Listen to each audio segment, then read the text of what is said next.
Hey,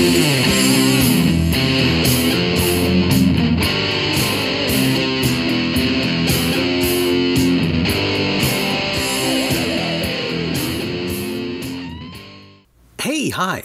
Welcome to Someone Else's Movie, the podcast where an actor, writer, director, or nebulous industry figure gives a little love to a movie they didn't make.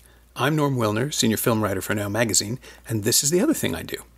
My guest this week is actor, writer, and director Noel Clarke, whom you've seen on the telly in Auf Wiedersehen Pet, Chasing Shadows, and probably most likely as Rose Tyler's boyfriend Mickey on Doctor Who. He's also been building an impressive film career in movies like Heartless, Centurion, and Star Trek Into Darkness, and as the writer, co-star, and subsequently director of the Kidulthood series, the latest installment of which, BrOTHERHOOD, brought Noel to TIFF earlier this month. Noel picked Pulp Fiction, and if I have to explain that movie to you, well, we're going to have a problem.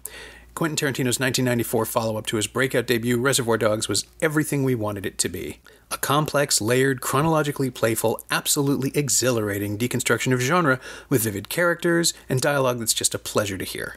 It's the movie that reminded us John Travolta could be cool, the movie that gave us the perfect expressions of Samuel L. Jackson and Ving Rhames, the movie that started the absolutely electrifying screen partnership of Quentin Tarantino and Uma Thurman, and also Bruce Willis is in it. But you know all that, right? Of course you do. This is Someone Else's Movie. Why did I pick Pulp Fiction? Because it was... I think I was 17 at the time, maybe 18, and it just... Pulp Fiction spoke to me in a way that other films hadn't spoken to me before. I was in media class in high school, I guess it's called here, because it wasn't university, so it wasn't college. And the teacher was bringing films in, and he said, oh, you guys need to watch this film. We were supposed to be studying, like, I don't know, Shakespeare in Love or something, I don't know, I don't remember. And Kevin Smith films had always been my favourite, you know, Clerks and Mallrats and Chasing Amy and stuff. Because they were, you know, talking how people spoke. And then the media teacher was like, you guys need to watch this, Pulp Fiction. I'm like, Pulp Fiction? What is this? Who's this guy? And I don't remember seeing Reservoir Dogs. I think because I was so young when it had come out, like 15, it kind of just had passed me by. And so, you know, we went and got the video, still VHS. Sure. You know, Pulp Fiction, put it in, watched it, and it just blew my mind. It was a film told out of sequence, and up until that point, I hadn't seen it. I didn't know you could do that. I didn't know you could do what you wanted to do. I thought films were like, you start at the beginning, you get to the middle, there's a problem, they solve the problem, and at the end. I probably wasn't even that up on the intelligence and the construction of movies. But, I mean, it obviously has those beats, but, you know, and I'd love to see it in chronological order one day. I don't think I've ever done that. But watching that film told out of order just really blew my mind. And at that point, I was like, okay, that's what I want to do. If you can do that, I didn't know you could. My mind unlocked. I didn't know you could do that. Yeah. And I remember my teacher said, and I still speak to this media teacher, I still speak to him to this day. I said, sir, I didn't know you could do that. And he said, thing about film, so you can do what you want. And I just, even now I say it, like I get like a chill in my neck because I just was like, what? And that's the thing that really made me go, I'm going to make films too. It is hard to explain to people now that, you know, like, oh, 1994 is not that long ago. No. The structure was in American film. I mean, maybe sometimes you had a science fiction movie that ended where it began, or you'd have Pinter's Betrayal, which is told backwards. Yeah. But the conceit defines the thing, and in Pulp Fiction, it really is so off the cuff about it. Off the cuff, man. Just absolutely.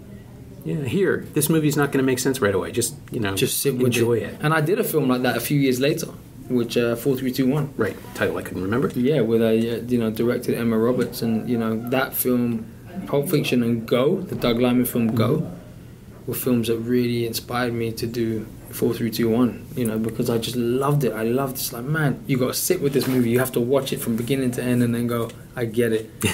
You know. Yeah, and it's, again, now that so much of what he did is mainstream, it's harder to... It's funny, I was explaining this to somebody, I was defending my own opinion to somebody. It's harder to explain why Tarantino was so important in 94 now that he is... Everybody's ripping him off, and he's not really operating at the same level that he used to. He's not doing what he used to do. I mean, his dialogue can still be great, if not a little bit overwritten, you know, and that's... You know, if he gave me that dialogue, I would be damn sure taking it. Like, it's not a criticism. I love that. I love him as a filmmaker, and would love the opportunity to work with him. But, you know, his early stuff is just unbelievable. Yeah. Like, it's just genius. Yeah, I saw Reservoir Dogs, and this is not an exaggeration, 5 times the first day I saw it. Wow. Because I got a tape of it at TIFF, in fact, before it was even TIFF. It was the Festival of Festivals in 1992, and the studio that was distributing it, 92, by the way, was the best year for the festival. Yeah. We had that, we had The Crying Game, we had Bad Lieutenant, Peter Jackson's Brain Dead, Candyman was here. Clerks in 92? Clerks was 93. It was the following year. It was at Sundance first, so we missed it. But the studio that had Reservoir Dogs also had Strictly Ballroom. Yeah. And back then, press coverage was small enough that they were chasing anybody who would pay attention who was in town. And I was writing for the Toronto Star, and they gave me the distributor, CFP, I think it was called then, just gave me these 2 tapes, Strictly Ballroom, and check this out. Watch these. The directors are in town tomorrow, and come back. And I stayed home and watched Reservoir Dogs over and over. And just like, what the fuck? Yeah, I'd never seen. Yeah. I had seen films like it because I was a little familiar with Hong Kong cinema. Yeah.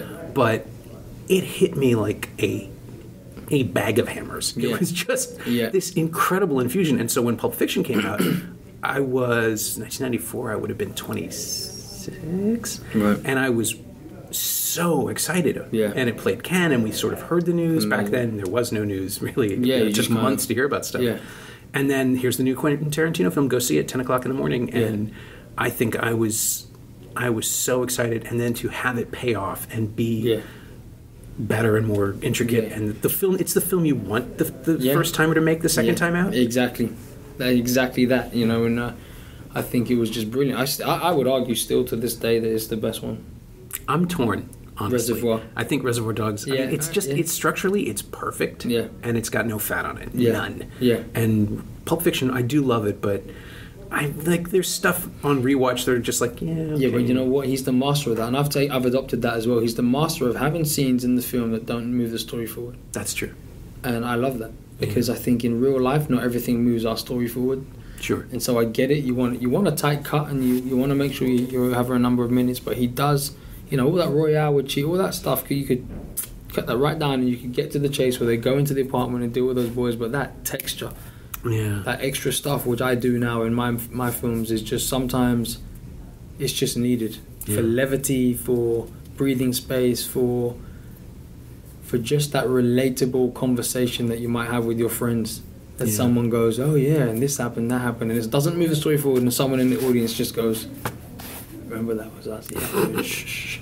You know, those moments. Yeah, you know, I love. Yeah, people don't realize, and again, I'm going to say this a lot for this movie because I'm old and cranky. Yeah. But kids today, they don't understand that in 1994, the idea of a movie where gangsters had inner lives and digressive conversations rather than being the hoods who show up at the beginning and the end was groundbreaking. Yeah.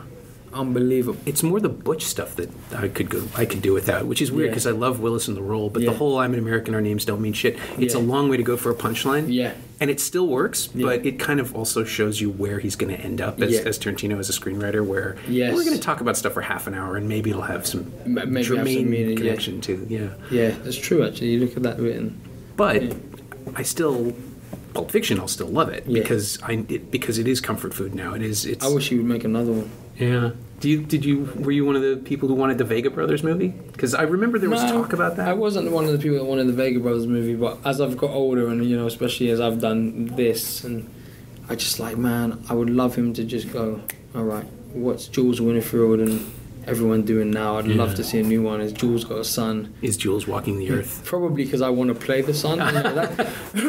That's probably my agenda with it all. I could see that. Because I would absolutely love to be in a Tarantino movie. And again, I think the fact that I find that one the most grounded and the one I like the most makes me kind of subconsciously go, Pulp Fiction 2, me as the son, Afro wig, love it. We'll put it out there. Yeah. Well, it would be present day, presumably. So you could do almost.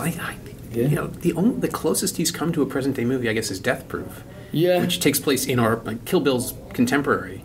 Yeah. But all of his films, they harken back. You know, they pull to different eras. Pulp Fiction feels like it came out of the 70s. Yeah. In a weird way. Yeah, it does feel like that. But I guess it was contemporary at the time of 93 or whatever it was. Sure, yeah. Death Proof. Yeah. It does have that amazing. In fact, I just tweeted about this so people know more or less when we're recording this. But it was on cable. There are a number of cable stations in Toronto, at least, that just repeat Yeah. So it was on, Pulp Fiction was on from 9 to midnight and then midnight to 3. Fantastic. And I caught, my wife and I had finished watching something else and it came on. Yeah. And we caught the final sequence, Yeah. which picks up with, Amanda Plummer. And Pleased to Meet You, Mr. Wolf, all of that. Like the, ending scene, yeah. this guy respects the job. Yeah. So that, the entire final diner sequence with Pumpkin and Honey Bunny and Jules and oh my God, Vincent. I'm sorry, I'm so tired. That's all right, week man. of this festival. And so we watched the end, and then the beginning came right up again, and it was amazing. I'd never had that opportunity to sort of just watch those two segments and how they're knitted together and how they're different. Yeah. And just to revel in the structure, the audacity to beginning a 2.5-hour movie with this long conversation between characters we will not see again. Yes, amazing. For 2.5 hours. Amazing. And he wrote, this is the quintessential Tarantino thing. He wrote character dialogue in character. He doesn't do that anymore these days. Like, everyone sounds like Quentin. Yes. And in Pulp Fiction, you have 4 distinct characters who all have their own. They have their own opinions. They have their own agendas. They have their own motivations, and they're so just pleasurable to listen. Pleasurable, amazing. And I think that's the hunger, though, isn't it? You know, he was young and hungry at the time, and still had bills to pay, probably. You know what I mean? Yeah. And there's an element of the work that goes in, and when things change, sometimes it's just like, I'm just going to write this script, and it doesn't always. Great concepts, like, I love the concept of Inglourious, I love the concept of Hateful Eight and stuff like that, but then sometimes I'm like, and I almost want to go, just reset, Quentin, man, go do something grounded, do something grounded, do like now, contemporary, like you used to do, and just bring it home, Yeah.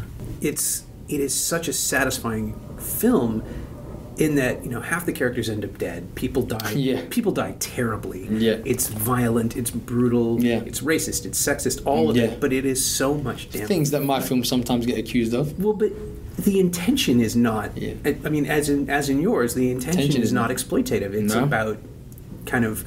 Well, for Tarantino, it's absolutely about celebrating the elements of blaxploitation culture and the things he grew up loving. Yeah. And for your films, my sense is that it's simply the characters in them don't think they're being 100% racist. 100%. Or when you get a character like Daly, he probably knows he is, but it's like that's how he was raised. He's, if you could see a film about Daly and his family, that's probably how they all are. Mm-hmm. So he's raised like that, and you kind of have the elements of the things that happen and the things that we see in the film. They happen in real life. And the real life informs the. It's funny how many. There's been quite a few comments of like, oh, there's loads of naked women and there's a brothel. The gangster runs a brothel and this is ridiculous. It's like, well, there are brothels run by pimps. There's one in the middle of Soho in London, which is the film district. So, and no police are shutting it down. So, I mean, how can we complain about it on cinema when, we walk past it every day. Yeah. So it's that kind of thing. And I think Quentin's film, Pulp Fiction, definitely, it highlighted the fact that we do see on the news, 3 men found dead in an apartment in such and such, and we all go, oh, that's terrible, and we carry on about our day. But, we don't think it could be Vincent Vega and Jules Winfield going to look for the suitcase for their boss, and they do. Like, it happens, you know?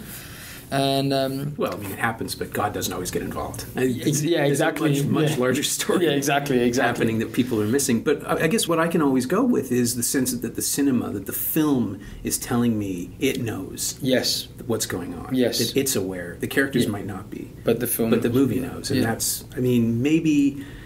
And unfortunately, it's Tarantino's own character where he gives himself that entire speech. Yeah. That's where it gets... Yeah, that's the bit you kind of want to forward. But But that's the bit where I find it's almost fascinating to try to figure out, does he think it's okay, or is he seizing the opportunity to be the guy who says it?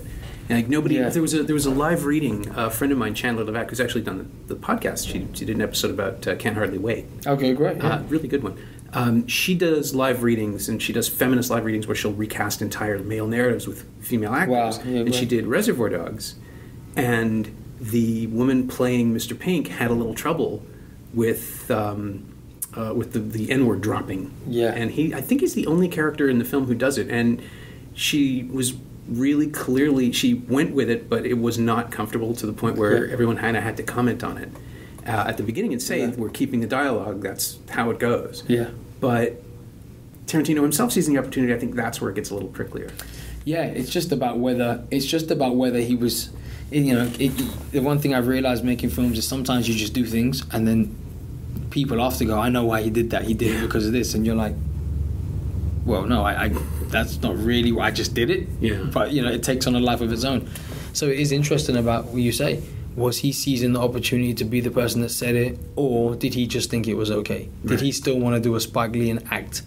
Did he just want to act and be in the movies? This is the role. And this was the role, and it's just, we'll never know, I guess, because he'll never say it. But yeah, we've talked around it a couple of times, him and me. Yeah, really? Yeah. Oh, he's man. a great interview, but there's stuff he doesn't want to go into. Yeah, I think, and again, I'm probably ruining my chances, but I think it's the former. I think he just wanted to still be in the movies. Mm-hmm. I don't think he thought about it. I think both him and I, in these types of films, have the same, like Heath Ledger says it best in The Dark Knight. He says, I just do things. Yeah. I'm like a dog chasing a car. I wouldn't know what to do if I caught one. And I don't feel for a second that Quentin was like, right, I'm going to say this political statement and I'm going to be the man that says in the irony of the white man saying these lines. Right. I don't think any of that. I think he was like, okay, I'm not going to play any of the leads. There's this little role. These are the lines. I'll take it. That's it. Didn't think anything of it. It's when it gets exposed to the world and people's like, oh, well, it becomes a thing on its own. And then he doesn't want to comment. And it's the same thing, People say to me, I had an interview today, someone said, so when you did this, and it related to this, this, and this, and how do you feel about the way that that's perceived? And I just went, well, I didn't plan that. That wasn't I just did it. Right. Were they your own films he was talking about? Or yeah, it was my film. I can't remember the situation, but it was my film. Well, so the instinct, for myself, speaking as a critic, the instinct is always to connect the dots because even if you're not doing it consciously, then there's something in you that's pulling you towards this stuff, which I find the most interesting thing about cinema, about people telling stories, is that you can never get away from who you are and what you want people to care about. That's right. So I'm always going to do that. But in other cases, I was talking to Jonah Hill just last month about War Dogs, and we came, and my line of connection was Moneyball and Wolf of Wall Street, and this. People seem to think that he's the guy who can make exposition entertaining. Right, because they're giving him all these huge data dumps, all these numbers and all these factors and figures, and he just said, I just thought the movies were good. Like, I know, but you still took them. So let's talk about this. Let's talk about this. Yeah, that's interesting. And he had no awareness of the fact that his characters are the ones that do all the data dumps and all that. He claimed he was unaware. But, interesting. Yeah, he said they were just a bunch of movies he made a couple of years apart, and he didn't really give much thought to it. It's like, okay, but people thought of you for the parts. Yeah. Well, that's not really how I see it. And I get it. You can only perceive what you perceive, right? Like his world, he's probably turning down more scripts a day than he says yes to or develops. Yeah. So, but that is interesting. But he's still picked him, right? Yeah. So there is a commitment. There's something that's making him there. There's something that he finds within those scripts that makes him want to pick those movies. Yeah, like with Tarantino, with Pulp Fiction, absolutely, it's a celebration of the movies he loved and the books that he flipped through and the covers, I think, more than the books themselves. Yeah. And he's given inner lives to all of these one-dimensional, two-dimensional characters, hoodlums and harlots and victims, I think is how people describe them at the time in the pulp age. But there is so much life. Just Eric Stoltz eating Fruit Brute, the cereal, which had gone out of production, I believe. They actually had to go and find boxes or make them to let him eat them because it made sense in the scene that this guy would still be eating his childhood cereal because he's not grown up yet. Rosanna Arquette, who has virtually no dialogue, but is totally lived in. That role is like I know who that person is. Everything pierced and like, get out here! And the glee when the needle comes out, like there's so much. Right, that's who she is. She's like, oh man, fucking trip or whatever she says. And Pumpkins, Ringo's, whoever you want to call him, Tim Roth's cell phone joke, the thing at the beginning, because I hadn't really caught that. Who was the Amanda Plummer? Right, He's telling her the story about guy walks into a bank holding up a cell phone, and then at the very end, when he's collecting the loot, going through everybody's wallets, he says, is that a cellular phone? Put it in the bag. Yeah. And it's just, I had never seen the ending before the beginning so closely and realized that that's a 2.5 hour setup for that joke. Yeah. Which only works if you care, if you're paying attention. Yeah, great. And he's so good at that. He's so good at it. So good at it. He was better, though. He was better. The Roth better than Plummer? Or? No, sorry. Tarantino was better at that. Oh, at the time? Yeah. Well, now we get stuff like, I mean, The Hateful Eight, which is this fascinating kind of mirror image of Reservoir Dogs, because again, it's a locked room film with a prologue and an epilogue and a couple of flashbacks. Yeah. It is the same structure, which is kind of fascinating, except that it's twice as long as it needs to be. It's shot in 70 millimeter, and it's exhausting. And I still enjoyed it because it's Tarantino, but yes. There's stuff in it. It's one of those ones you watch it and you go, come on, Tarantino, come on, Quentin, come on, Quentin. And at the end you're like, okay, man, okay. Yeah. Next one, the next one's going to be the next one will be our one. But we'll still come back. Like, that's the thing. 100%. Like, you hate Tarantino. Like, no, I keep going. I keep going to his movies. I love Tarantino. Anything he does, I'm watching. You know, I just want to see Pulp Fiction again. So, as far as that goes, how often do you retreat back to it? Do you come back to it like comfort food? I mean, I have the VHS still. I have probably 3 DVDs. You know, one special edition I was given recently after the 20 years or something like that. And, or 25 years maybe. 25? No, almost. 94. So we're coming up on it. So I was given probably the 20th anniversary. The 20th anniversary special collection DVD with a book and all this kind of stuff. So, you know, and anytime if it's on, I'm flicking it's on, I'm watching it without fail. You know, and I can recite that film probably back to front. You know, I just love it. I just love it. I loved everything about it, and it's literally, you know, my other, you know, because when they ask me, I'm always like, you know, because Go's one of my favorites. Right. Amélie, French film. Oh yeah, sure. Absolutely loved that movie. Clerks, you know. So and Et un moment bien, those kind of are the 5 that, you know, if depending on my mood, I'll kind of. But generally, Pulp Fiction is the one, is the number one.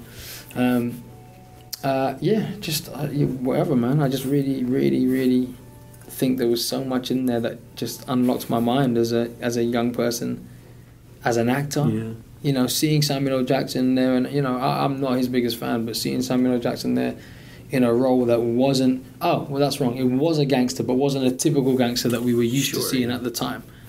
You know, he wore a suit. Like, our guys were like, you got a problem? Like, they didn't wear suits. It was like, whoa, this guy has a suit and he's cool. Right. And he recites the Bible. That's awesome. You know, and it was just different. So seeing someone of color do that was like, wow.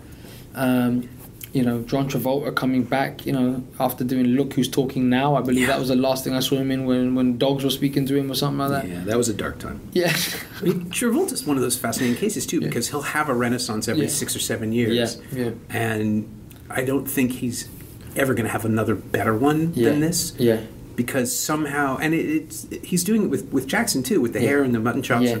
He's creating a version of Samuel Jackson that never existed. Yeah. But he's letting him play him again. Yeah. And with Travolta, he is playing the Travolta that we knew, the one we grew up, the one I grew up with in the 70s. Yeah. The kind of slick, handsome, terrifyingly poised, physically interesting person. Yeah. But gone to seed and on heroin with a weird haircut. Exactly. It's like an alternate reality where it didn't happen for him. Exactly. And those are just the ones in the first 5 minutes. Yeah. I mean,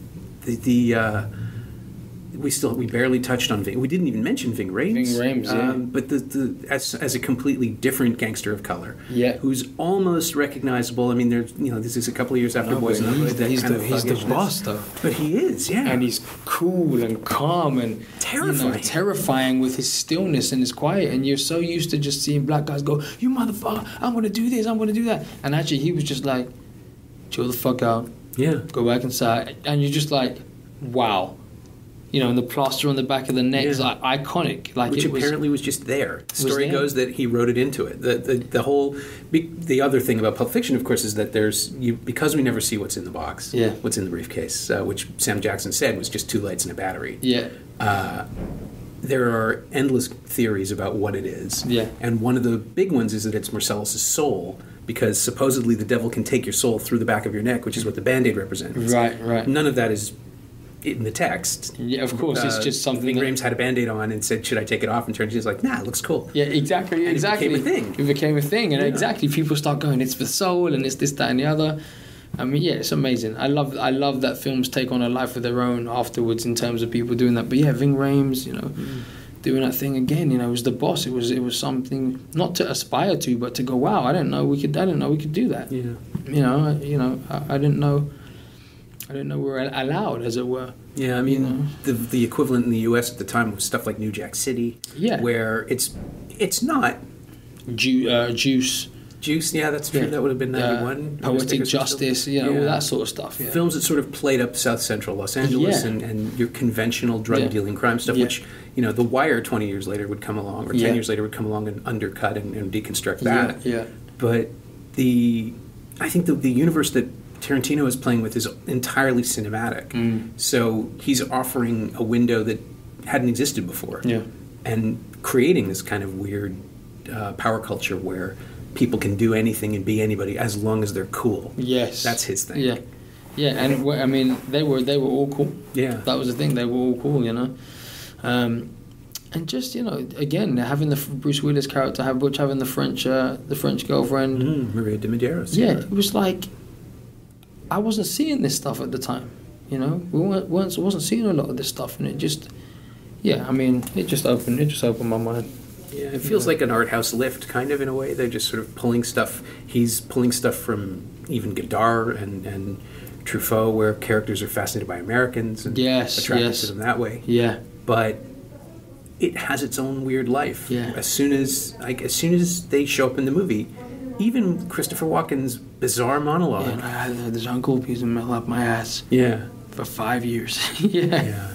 And his delivery, there are directors who can dictate performance, and then if you cast Christopher Walken, he gives you what he wants to do. And he's brave, Tarantino's brave in Pulp Fiction. Actually, whether it was bravery or inexperience, but he doesn't move the camera a lot. No, that single take too with Walken. He doesn't move the camera a hell of a lot, and I think now that would be considered a brave choice. Maybe it was inexperience, I don't know, but it definitely gives it a style that that I like. Well, there's more predatory kind of action in Reservoir Dogs just to keep the suspense going because it's a single location and he has to move it a lot. Yeah, there are a lot of whip pins. I remember. Yeah. So this is good for the edit. Yeah, it feels like a deliberate choice in Pulp Fiction to be locked down and static and really interesting. And then it pays off with stuff. Things like the shot through the windshield when Butch comes up and sees Marcellus crossing the road. Yes, yeah. You've got that amazing long play out in widescreen of the reactions happening in the moment. Yeah, that was amazing. Yeah, and then that takes us somewhere else that the movie had not gone to before. You've already had impalements and drug overdoses and all of this, and then Southern gimp raping. Rapists, I suppose. The one thing I remember mostly about the scene, or the end of that scene, the beginning of that scene, for some reason, is the fact we hadn't really seen it before, was an innocent bystander getting shot. That lady in the white shorts. Yeah. That lady in the white shorts takes a shot in the leg. And that's stuck with me. Always stuck. I can see her black long hair now. It's always stuck with me. And it was something I just found interesting because up until that point it was cool. Everything was cool. Yeah. And then you start to realize, oh my God, these guys are still gangsters. And suddenly a member of the public just minding her own business has been shot in the leg. Yeah. Collateral damage. And it was weird because he didn't need to, it's an extra, an essay. He didn't need to put it in. And, maybe I'm doing the classic thing that I say, but I read more into it. I read more like it was almost a reminder of this isn't as cool as you. Yeah, I agree. I absolutely think that's intentional. I mean, it does it in Reservoir Dogs, too, when Mr. Orange shoots the woman to get her car. She shoots him first, but he shoots her. Yeah, exactly. And exactly. So I'm just that woman goes down, and then you have, Zed. Yeah. Zed and whatever, I don't know what the other guy was called, but that was a bit freaky, that part. But. Yeah, and that's Peter Green, too, who is just one of the creepier actors at the time. He was in a film called Clean Shaven that Lodge Kerrigan made. I don't remember. You see him in that, and you just spend the rest of his career watching him going, oh, okay, I can't, I can't totally trust him. Yeah, I don't trust you, He may be playing a man with a dog, but he's got a gun somewhere. Yeah. And he shows up in this, and it's. I have this rule, the Peter Mullen effect, which is if Peter Mullen shows up in a film, things are only going to get worse for people. Yeah. And again, he's a lovely man. I've met him. Great. We've talked, but I've never talked to him about this thing. Yeah. But even in Children of Men, if you mention it to him, it might get worse for you. I'm curious. Yeah. I've already met him though, so nothing can save me. But in Children of Men, he's in 100 minutes into this incredible dystopian, angry, awful picture. He shows up, more people die. It's just how it works. Yeah. But Peter Green has that power in this film, in Pulp Fiction, when you see him and you're just like, oh shit, well, whatever's happening, it's going to get worse. It's going to get worse. Yeah. I think it sure does, man. Yeah. Interesting. But then it becomes a film, but I think that's where the movie starts tilting towards redemption. Yeah. And what Tarantino's genius is despite everything else that's genius-y about the film, his recontextualization of the metaphors and the tropes of Pulp Fiction. Yeah. He does it in Reservoir Dogs too. He shows you what happens when bad people have a choice to be good. Yes. Or even when good people have a choice to do bad, which is Butch's problem. Yeah. It's where it gets really complex. This situation, everything in Butch's life gets easier if he just lets things happen. Yeah. And he doesn't. No, he doesn't. And everything in Jules' life would be easier if he lets things happen. Yeah. And he doesn't. And the idea that the film builds emotional momentum in the midst of this tornado of violence and retribution. Yeah. I was so thrilled to watch this thing start asking these questions in the middle of all of this, because you're given, what, a good 100 minutes, 110 minutes of just pure pleasure, violence and silliness and all of it. And then suddenly it's like, oh yeah, but what if it matters? Yeah, that's interesting. That is interesting. You're right. You know, Butch's character, you're right, because he just doesn't let things lie. He could just leave the damn thing. He could just, you know. Yeah. And that's what's so great about Bruce Willis, is he's actually pissed at himself in that moment for making that making that choice. Like, he has to go back and save the day. Yeah. I mean, your films are aware of this too. I mean, you create worlds where people are given choices constantly, and they're the product of their environments, but they can choose to leave. They can, yeah. They can try to leave. You know, again, you know, Brotherhood. You know, the latest one is the same thing. You know, I was talking about it earlier. You know, when, you know, if I'm Sam, if it's Noel that gets that postcard and says, come to the address, I'm not going. Like, I'm not going. There's nothing that makes me go. I'm like calling the police, and I'm trying to live as good a life as I can, because it's been 10 years since I've been in that sort of trouble. But Sam just can't let it go. Yeah. He cannot let it go. He's like, all right, I need to go and see what this is. You know, who walks into a house like that? But Sam does, because that's that character was defined from the very first film, when he was very reactive, and like, they did something, it's like, well, I'm coming to get you. You know, and that it was like, you know, going through the change in adulthood and even the beginning of this film, but you're still who you are. Yeah. When it starts to bubble up under the surface, you're still who you are.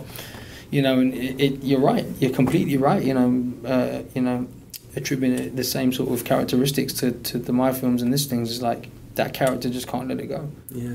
I think the scariest thing in fiction is to be confronted with the fact that we are who we are, and we always will be. Yes, yeah. A product of our environment, but also we assume, you know, everybody learns to be an adult by mimicking. You just assume the role, you do the thing you think will do it. It's that great Noah Baumbach line from Kicking and Screaming, affectations become habits.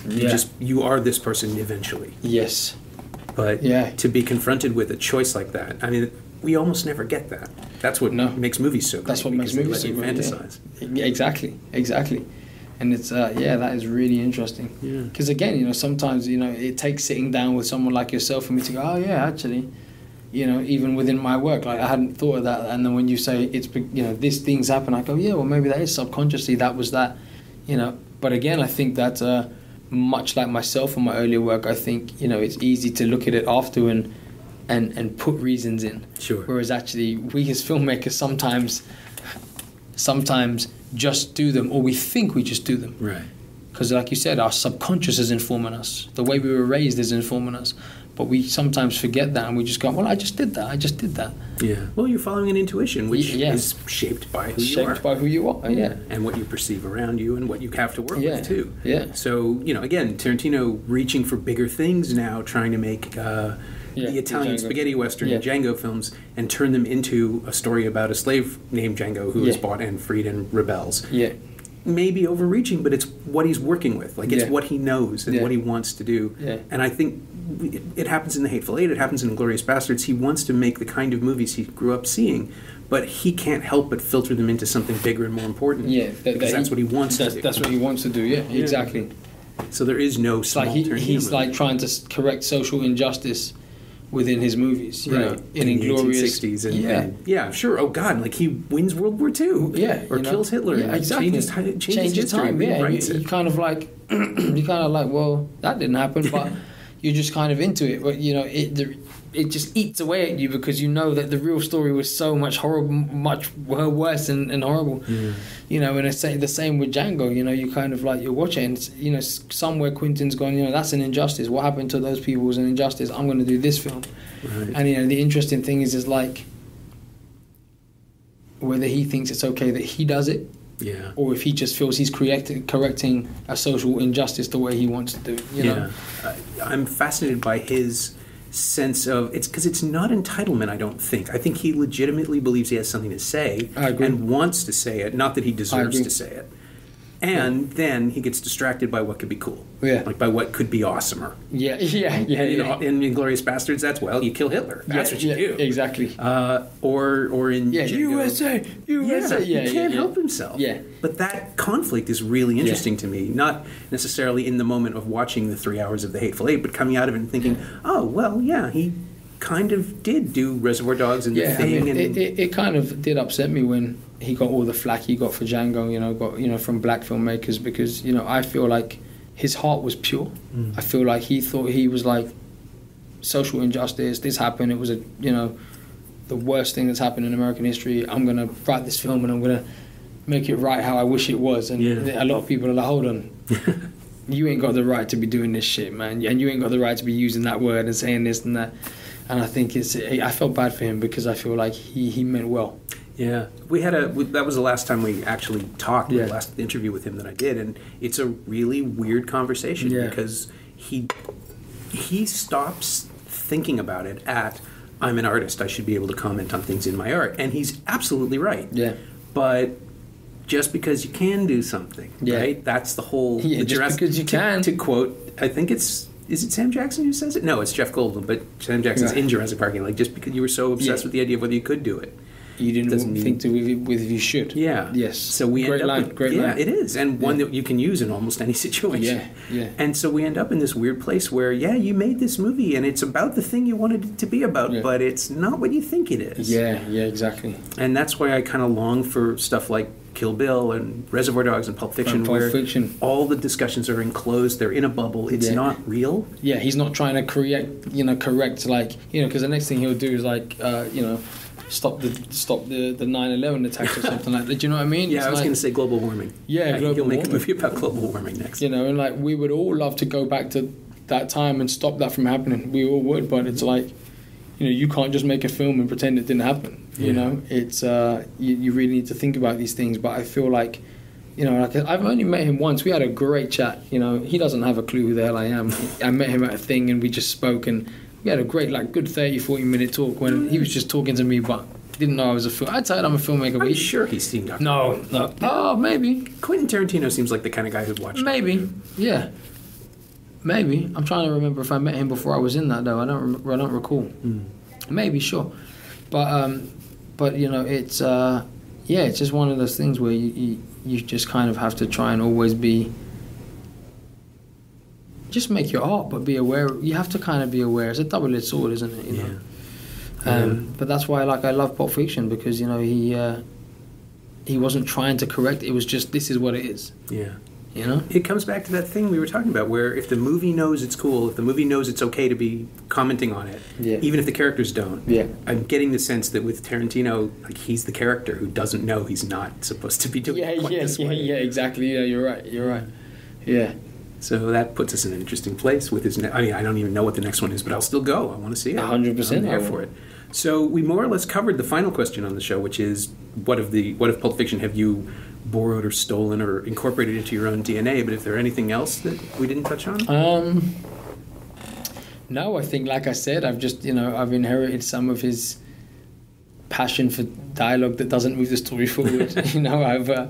Are your running times creeping up? Are we looking at 2.5 hours these days? Man, and this one is was there in the first cut, and I think I've really learned and taken the fact that you can be good people that do bad things and bad people that do good things, and that life is a lot more complex than we think.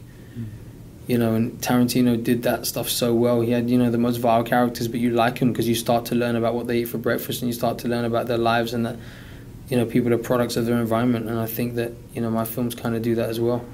And hopefully I've stolen a bit of Tarantino's talent, and one day I'll have something that hits on the world stage. Well, I've really enjoyed watching you develop as a filmmaker. That sounds incredibly condescending. No, man. But, I think it's the truth, man. It's been what, 5-6 features? I've done I've written like 8, but I've directed 4. Only 4? Yeah, only 4. Yeah. Okay. Yeah, I've directed 4.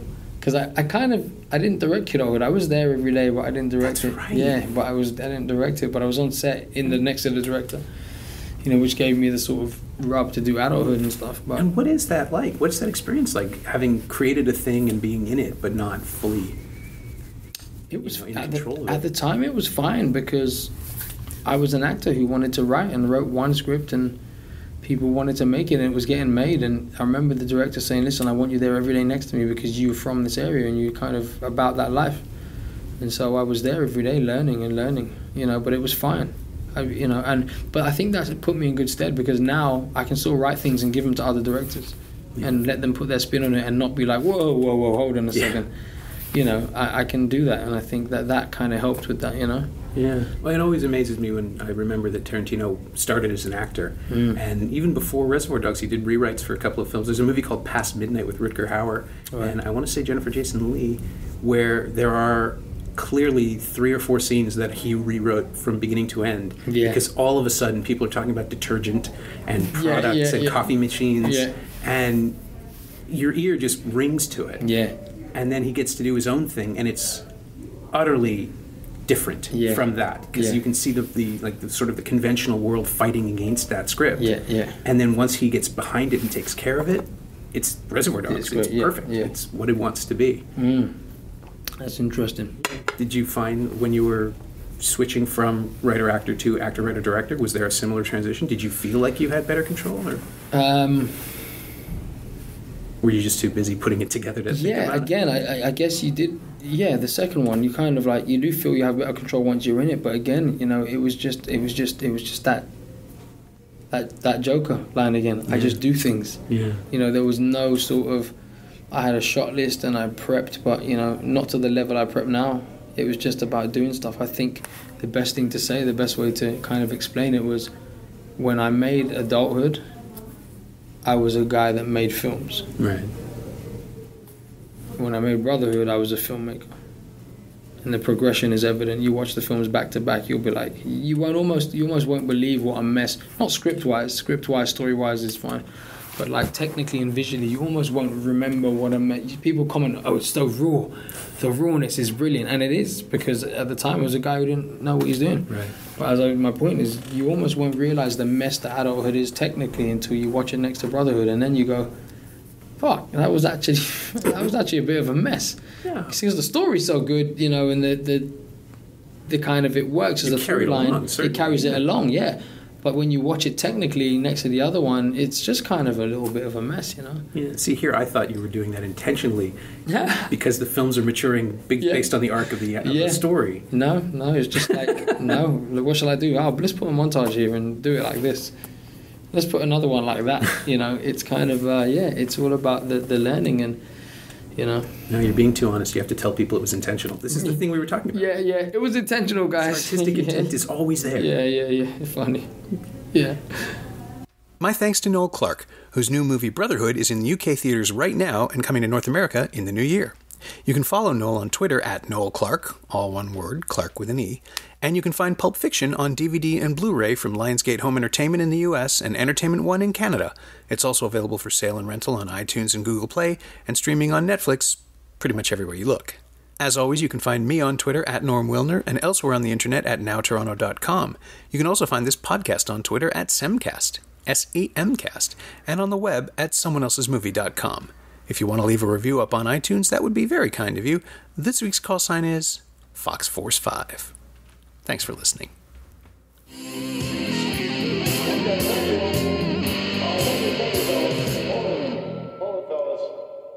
I'm afraid you're just too darn loud.